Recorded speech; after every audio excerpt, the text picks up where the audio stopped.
दुमका में एक दिवसीय धरने पर बैठे सांसद सुनील सोरेन सरकार से कर रहे किसानों के लिए भुगतान की मांग। पास को बताया सरकार की नाकाम पहल।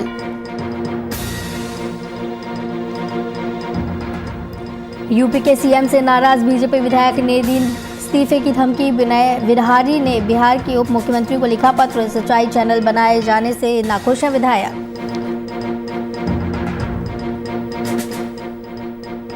रामगढ़ में बीजेपी महामंत्री छोटन सिंह फौजी ने दिया एक दिवसीय धरना। हेमंत सोरेन को कराया किसानों की समस्याओं से अवगत। सीएम से की समस्याओं का समाधान करने की अपील। मधेपुरा में पूर्व जिला परिषद सदस्य के भाई को अपराधियों ने मारी गोली। गोली लगने से युवक की मौत। मामले की जांच में जुटी पुलिस।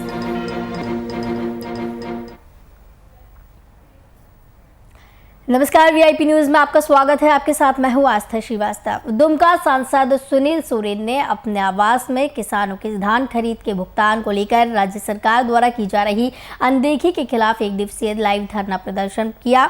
धरना के संबंध में सांसद सोरेन ने बताया कि राज्य सरकार की ओर से नवंबर माह में धान की खरीद किसानों को ये बोलकर की गई कि धान का भुगतान 1 सप्ताह के अंदर किया जाएगा, लेकिन दुर्भाग्य की बात है कि 8 माह बीत जाने के बाद भी किसानों के बकाया राशि का भुगतान नहीं हुआ, जिसको लेकर वो धरने पर बैठे हैं।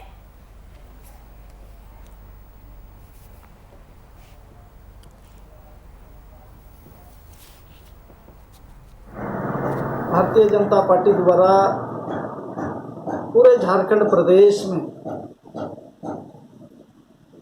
अपने अपने आवास में भारतीय जनता पार्टी के तमाम कार्यकर्ता, तमाम नेता जो है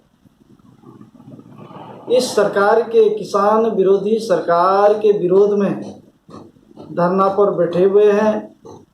और जिस तरह से ये सरकार जो है किसान के साथ अन्याय कर रही है, आज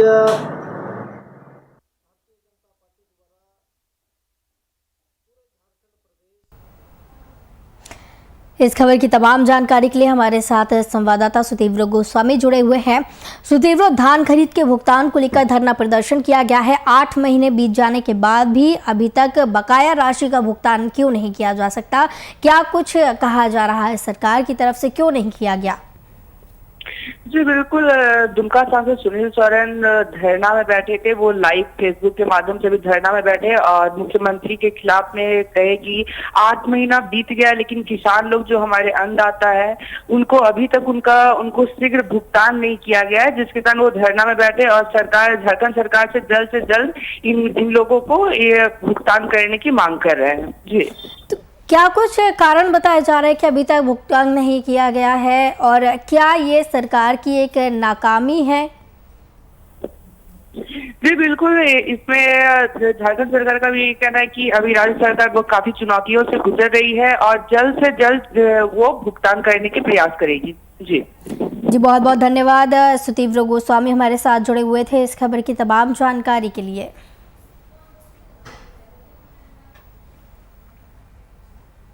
रामगढ़ जिले के भारतीय जनता पार्टी के महामंत्री छोटन सिंह फौजी ने किसानों की समस्याओं को देखते हुए प्रदेश भाजपा के दिशा निर्देश पर एक दिवसीय वर्चुअल धरना दिया। इस दौरान हेमंत सोरेन सरकार को किसानों की समस्याओं से अवगत कराया गया और जल्द से जल्द इसके समाधान की अपील की गई। वह किसान जो कोरोना जैसी भयंकर महामारी में भी अपने खेतों में जाकर दिन रात खेती करता है ताकि वह हमारे जैसे लोगों के पेटों की ज्वाला को शांत कर सके, हमें भूखा न रहना पड़े, इसके लिए वह रात दिन धूप में पसीने बहाते हुए कठिन व्रत करता है, तपस्या करता है, तब जाके हमें अन्न नसीब होता है। ऐसे अन्नदाताओं के साथ झूठा और फरेबी सहयोग दिखाने का प्रपंच रचने वाली सरकार, जिन्होंने वादा किया था कि किसानों का वो आमूल चूल परिवर्तन कर देंगे, उन लोगों ने सबसे पहले तो हमारे किसान भाइयों के मेहनत का उपजाया हुआ धान को खरीदने से यह कहते हुए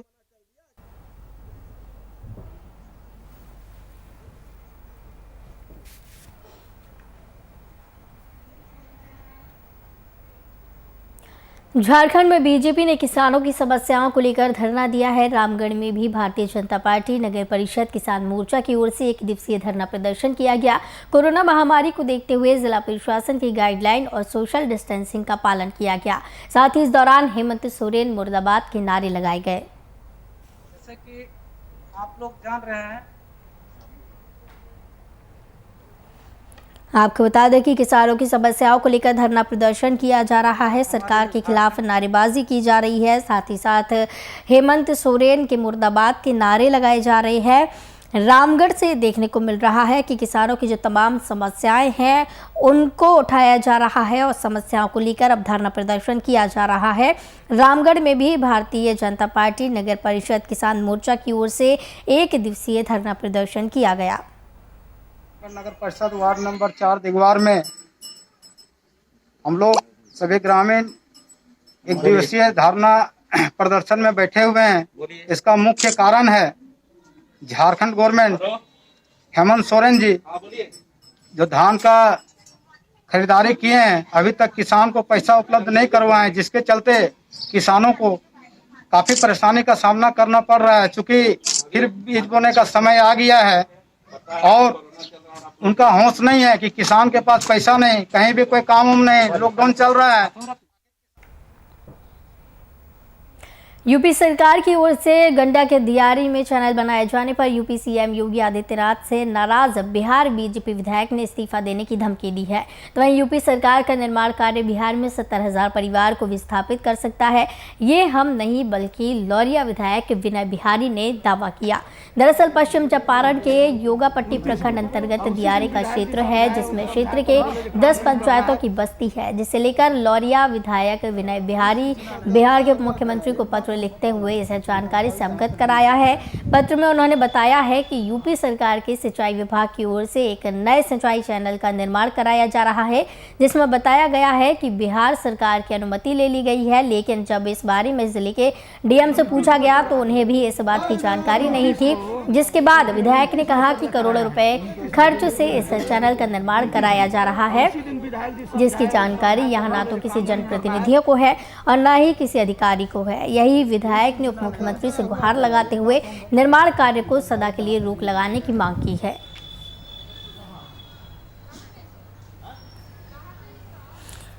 आपको बता दें कि लौरिया विधायक विनय बिहारी ने मांग की है, उप मुख्यमंत्री से गुहार लगाई है। सिंचाई चैनल निर्माण कार्य पर रोक लगाने की मांग की जा रही है। यूपी सरकार की ओर से गंडक दियारे में चैनल बनाए जाने पर सीएम योगी आदित्यनाथ से बिहार बीजेपी विधायक ने इस्तीफा देने की धमकी दी।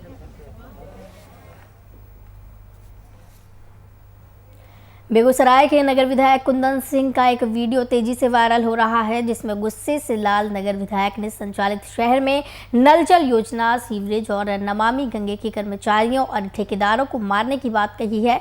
इस दौरान विधायक गुस्से से तमतमा रहे थे, जिसके साथ ही नगर निगम के अधिकारी और कर्मचारी भी मौजूद थे। तेजी से वायरल हो रहे इस वीडियो के बाद लोग तरह तरह की प्रतिक्रिया दे रहे हैं। कुछ लोग इसे शहर की स्थिति को देखते हुए राज बता रहे हैं, तो कुछ लोग विधायक को मर्यादा में रहकर काम करने की प्रतिक्रिया दे रहे हैं। बताते चले कि बेगूसराय में नल जल योजना, नमामि गंगे और सीवरेज का काम काफी समय से चल रहा है, जिसकी कार्य प्रगति काफी धीमी है, जिससे आम लोगों में काफी आक्रोश देखा जा रहा है। तो वहीं शहर का हर गली मोहल्ले में पाइप बिछाने के नाम पर सड़कों को गड्ढे में तब्दील कर दिया गया, जिससे सड़क हादसे की घटना बढ़ गई। इसी सिलसिले में विधायक नगर निगम के अधिकारियों के साथ नगर निगम क्षेत्र के कई हिस्सों का दौरा किया। इसके बाद उन्होंने कर्मचारियों को जमकर फटकार लगाई। जिम्मेदारी समझ लिया, पिताजी का जिम्मेदारी है पूरा बेगूसराय तुम लोग का भलाई करेगा जी। बेगूसराय नगर विधायक का वीडियो वायरल हुआ है। वीडियो में गुस्से से विधायक लाल हुए, नमामि गंगे कर्मचारियों को मारने की बात कही गई है। बेगूसराय के नगर विधायक कुंदन सिंह का ये वीडियो तेजी से वायरल हो रहा है। तस्वीरों में भी देख सकते हैं आप कि गुस्से से लाल नगर विधायक ने संचालित शहर में नल जल योजना, सीवरेज और नमामि गंगे के कर्मचारियों और ठेकेदारों को मारने की बात कही है।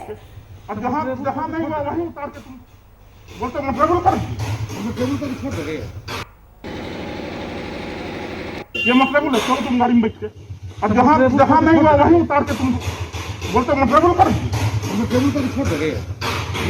एक साथ तुम छोड़ दोगे उसको।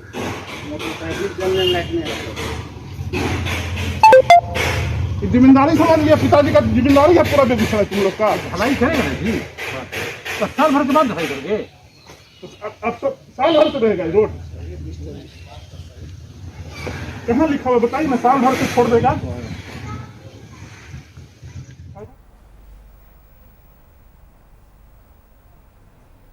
गिरिडीह शहर के कुल 9 वार्डों को पानी नहीं मिल रहा है, तो वहीं इन 9 वार्डों में रहने वाले लोगों को पानी नहीं मिल रहा, जिससे लोगों के पास पानी की भारी किल्लत हो गई है। तो वहीं इसकी सूचना पाकर मोहल्ले में भाकपा माले के गिरिडीह विधानसभा प्रभारी राजेश सिन्हा ने लोगों के पास पहुंचकर समस्या से अवगत कराया।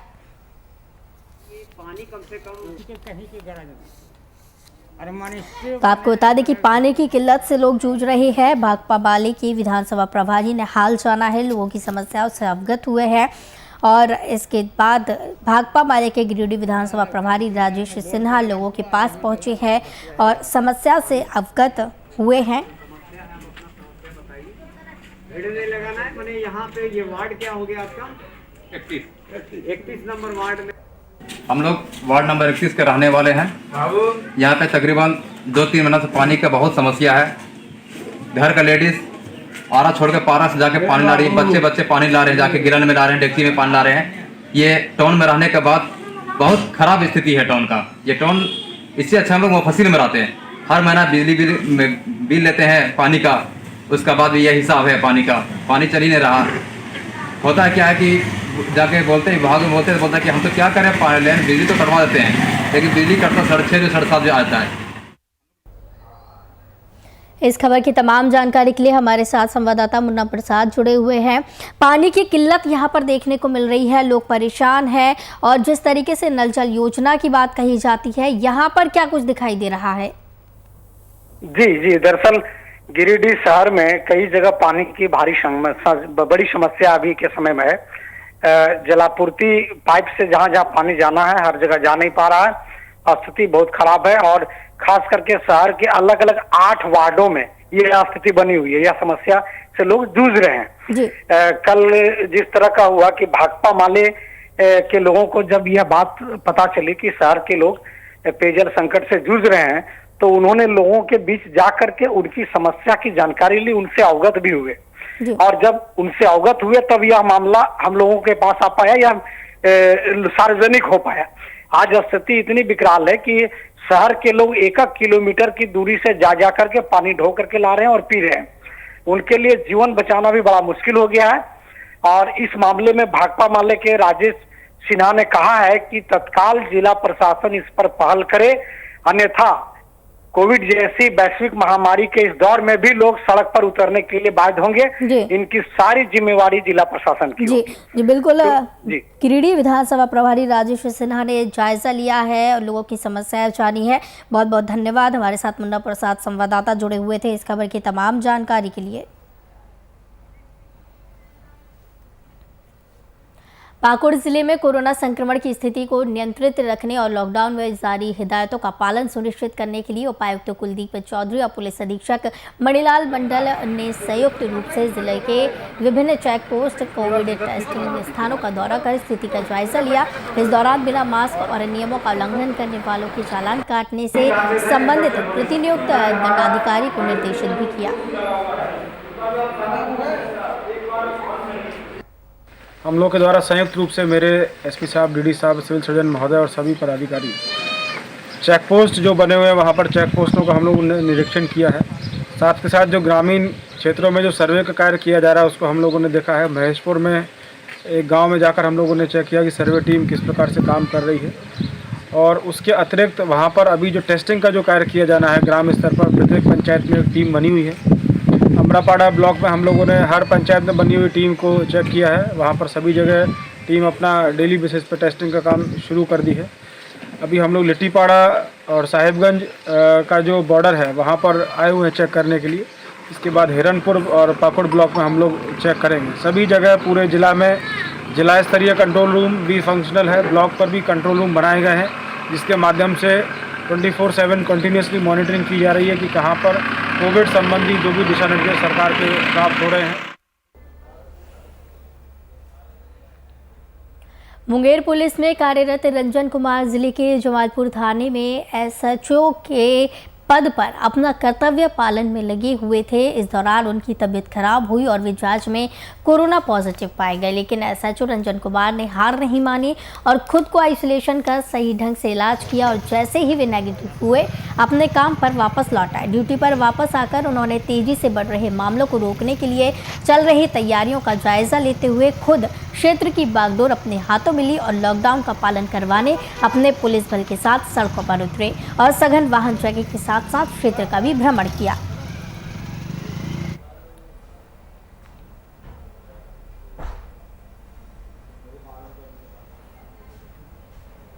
सहरसा में कोरोना संक्रमण को देखते हुए राज्यव्यापी लॉकडाउन के पालन के लिए जिला प्रशासन निगरानी में जुटा हुआ है। जिला प्रशासन की सजगता से एक तरफ सड़कों पर आवाजाही कम हुई है, तो वहीं लॉकडाउन के कारण कोरोना संक्रमित मरीजों की संख्या में काफ़ी कमी आई है, लेकिन संक्रमण का खतरा अभी भी पूरी तरह बरकरार है। ऐसे में अभी भी सतर्कता की ज़रूरत है। आपको बता दें कि पुलिस अधीक्षक लिपि सिंह ने थाना चौक, डीबी रोड, पूरन बाजार समेत सभी चौकों पर घूमकर लॉकडाउन का जायजा लिया। इस दौरान पुलिस अधीक्षक ने कहा कि कोरोना संक्रमण से बचने के लिए लॉकडाउन अभी चल रहा है, जिसके कारण दुकानें भी एक निश्चित समय सीमा तक खुल रही हैं। वहीं इस दौरान उन्होंने लोगों से मास्क लगाने की अपील की। लॉकडाउन अभी चल रहा है कंप्लीट, इस टाइम पे जो है बंदी है और दुकानें भी जो है एक समय सीमा में खुल रही हैं, जो कि मॉर्निंग में खुल रही हैं। तो भ्रमण का यही है कि हम लोग जो लॉकडाउन अनुपालन करवा रहे हैं वो देखना कि कितनी कुछ तरीके से हो रहा है और लोग इसका अनुपालन कर रहे हैं और जहाँ जहाँ पे भी पुलिस को सख्ती की आवश्यकता पड़ रही है उसको किया जा रहा है। हम लोगों की अपील है कि हम लोग तो लॉकडाउन का पालन करवा ही रहे हैं, लेकिन अगर खुद से लोग अपने ऊपर कुछ दिन के लिए एक तरीके का डिसिप्लिन में रहें और मास्क। मुंगेर के बेलबेहमा गांव में करोड़ों रुपए खर्च कर एक प्राथमिक स्वास्थ्य केंद्र बनवाया गया, जो अब हफ्ते में एक दिन के लिए खुलता है।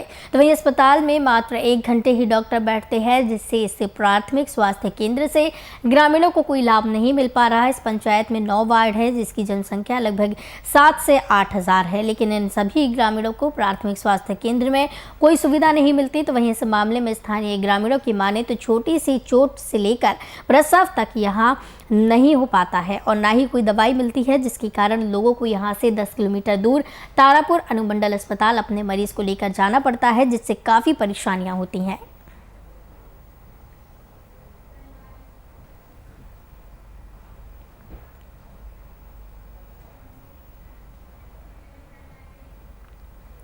आजमगढ़ मंडल की कमिश्नर का बलिया में लगातार स्वास्थ्य व्यवस्था और कोविड को लेकर दौरा जारी है, जिसे देखकर कमिश्नर विजय विश्वास पंत बलिया पहुंचे और इस जिला अस्पताल में बने RT-PCR लैब और नए ऑक्सीजन प्लांट का निरीक्षण किया। साथ ही जल्द से जल्द ऑक्सीजन पाइप कनेक्शन जोड़ने के साथ ही मरीजों तक ऑक्सीजन पहुँचाने के लिए CMS को निर्देश दिए। रहा है, पता ये लगा कि मुख्यमंत्री जी का भी आगमन होना है, तो सब हमें उसकी जानकारी नहीं है, माननीय मुख्यमंत्री के दौरे की जानकारी नहीं है, लेकिन मैं नोडल ऑफिसर हूँ यहाँ का और मतलाई भी हूँ जी। मैं उस हैसियत से यहाँ पर निरीक्षण करने आया हूँ जी। तो ऑक्सीजन प्लांट आप देख रहे हैं, इंजीनियर आ गया, काम कर रहा है। कनेक्टिंग पाइप जो उसको जोड़ने की ज़रूरत है, तो वो मैंने यहाँ पे CDO साहब से और CMS से कह दिया है। कनेक्टिंग पाइप जोड़ती थी वो काम हो जाएगा, तो उससे आपकी 200 लीटर पर मिनट गैस जनरेट होना शुरू हो जाएगी, जो कि सामान्य तौर पर 40 से 50 पेशेंट को। मुजफ्फरपुर में जिंदगी रहते जिनको समुचित उपचार हासिल नहीं हो रहा है, उनकी मौत के बाद उनका अंतिम संस्कार भी सही तरीके से नहीं हो पा रहा। ये खबर मुजफ्फरपुर के मुक्ति धाम के सामने आई है, जहां कोरोना संक्रमण से जिंदगी हार जाने वाले लोगों की दाह संस्कार की जिम्मेवारी मुक्ति धाम की ओर से उठाई गई थी। लोगों की तब ये उम्मीद बनी थी कि उपेक्षा का दंश झेल रहे कोरोना संक्रमित मरीजों को मुक्ति धाम में अंतिम मुक्ति मिल सकेगी, लेकिन पिछले कुछ दिनों से मुक्ति धाम में मरीजों के अधचले शव यत्र तत्र फेंके जाने की बात उजागर हुई है। कोरोना प्रोजेक्ट बड़ी आता है, सब इस जगह जलता है। इसके दर्द से लोग अपने आप को घर में पैक रहते हैं और जो हड़बड़ी में जो जला उला कर इधर उधर फेंक देते हैं, कुत्ते लोग ले जाकर। अभी भी आज जला सब पीछे फेंका हुआ है। हाँ, वही कुत्ते लोग ले जाते हैं अगल बगल में। देखिए घर के अगल बगल में खा पी के सब नुकसान कर देते हैं। आधी जली हुई लाश को फेंक दिया जा रहा है। हाँ वही तो है ये, तो देख लीजिए। शिकायत किए हैं इसको लेकर मुक्तिधाम प्रभारी से? शिकायत तो प्रभावित किया जाता है लेकिन इसका कोई एक्शन नहीं सर। जगह थे अभी भी ठीक आपके सरदारगिरी के ठीक पीछे में जो मैदान है उसमें आधे अधूरे आप चलिए और कोई आधा अधूरा नहीं मिलेगा। अगर है तो अभी तुरंत आप चल करके देखिए। हम लोग वहीं से हाँ नहीं आइए, चलिए हमारे साथ में। वो लकड़ी जल रही है, आधे अधूरे कोई भी नहीं है, उसके अंदर लकड़ी जल रही है और लकड़ी उसको गिरा उधर डाला गया है। जलती हुई लकड़ी को उधर फेंका जाना है। जलती हुई लकड़ी, सुनिए, जलती हुई लकड़ी राख जो सुबह मॉर्निंग में इसको जो है क्या नाम है साफ किया जाता है। यहाँ पर डेली जो है लगभग 10-10 लाशें जलती हैं, उसके जो राख और लकड़ी जो कि अधूरी लकड़ी। बलिया से दो पक्षों के विवाद में एक पक्ष की ओर से घर में घुसकर घर की महिलाओं समेत पूरे परिवार को बुरी तरह मारने पीटने का मामला सामने आया है, तो वहीं बलिया पुलिस पर आरोप लगाया गया है कि पूरी हकीकत जानने के बाद भी पीड़ितों की सुनवाई नहीं हो रही, जिसे लेकर कई सवाल खड़े हो रहे हैं। वहीं ये मामला चुनावी रंजिश से जुड़ा बताया जा रहा है। मिली जानकारी के अनुसार बीते सोमवार से ही पीड़ित का पूरा परिवार कलेक्ट्रेट परिसर में धरने पर बैठा हुआ है, तो वहीं प्रशासन की ओर से उनकी एक भी नहीं सुनी जा रही। दरवाजे पे शीशा फेंकवाता था और जब हम उस पड़ोसी से पूछने गए कि भैया तुम ऐसा क्यों कर रहे हो, तो उसके पूरे भाई भतीजे मिल के आके हमारे भाई का सर फोड़ दिए और ये देख रहे हैं अब पैर भी तोड़ दिए। उनको पता था कि ये दरोगा बनने वाला है, इलाहाबाद में पढ़ाई करता है, तो उसके पैर पे मारो, सर पे मारो कि पागल हो जाए, पैर टूट जाए कि मेडिकल में इसका वो हो जाए। हमारे साथ हमेशा ऐसे ही रंजिश किया करते थे।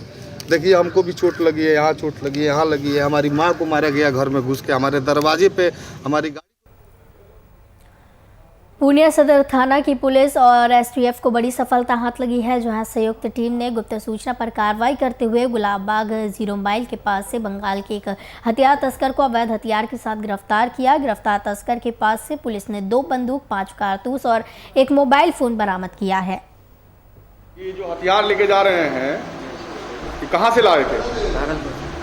भागलपुर। कितना दिन से आप काम कर रहे हैं? 2-3 साल से कर रहे हैं। कभी पुलिस नहीं पकड़ा था आपको? कैसे लाते हैं हथियार वहाँ से?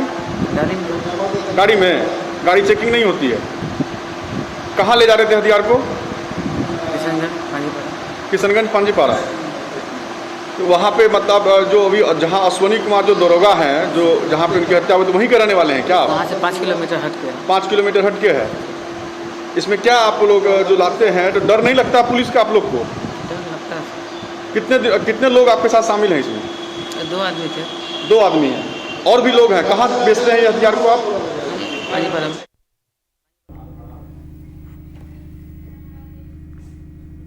बोकारो के चास बाईपास स्थित सस्ता लॉज में पुलिस का छापा पड़ा, जहां बोकारो के चास थाना वतियों को हिरासत में लिया गया। बताया जा रहा है कि चास पुलिस को इस लॉज में अनैतिक काम होने की सूचना मिली थी, जिसके बाद पुलिस ने इस सूचना पर चास महिला थाने के साथ सस्ता लॉज में छापेमारी की, तो वहीं मौके से कई लोगों को हिरासत में लिया। यहाँ पर हम लोग को गुप्त सूचना मिला था कि कुछ अनैतिक कार्य चल रहा था, जिससे छापामारी में हम लोग आए थे सत्यापन के। क्या क्या मिला? संदिग्ध तो ऐसा कुछ नहीं मिला, लेकिन 1 महिला, 1 पुरुष और 2 उसके साथ 2 लड़की थी। 2 लड़के थे जो कि उस दूसरे रूम में थे।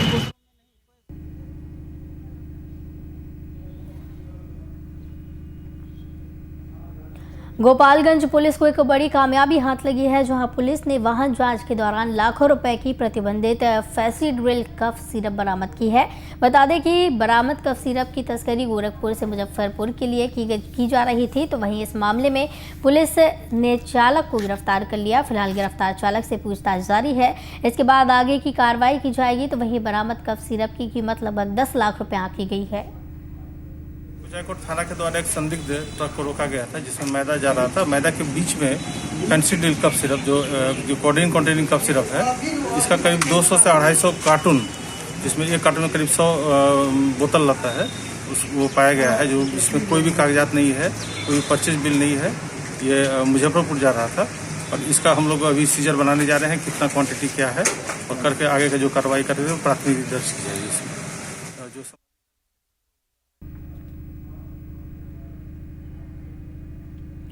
मुंगेर जिले में पुलिस को एक बड़ी कामयाबी हाथ लगी है, जहां पुलिस ने किराने की दुकान में छापेमारी कर भारी मात्रा में अवैध हथियार निर्माण में उपयोग होने वाला सामग्री बरामद की है। वहीं पुलिस के अनुसार सुभाष शर्मा अपने घर में अवैध हथियार का निर्माण करता था, जिसके बाद गुप्त सूचना के आधार पर स्पेशल टीम गठित करते हुए उनके घर पर छापेमारी की गई, जिसमें सुभाष शर्मा को रंगे हाथ अर्धनिर्मित हथियार के साथ गिरफ्तार कर लिया गया।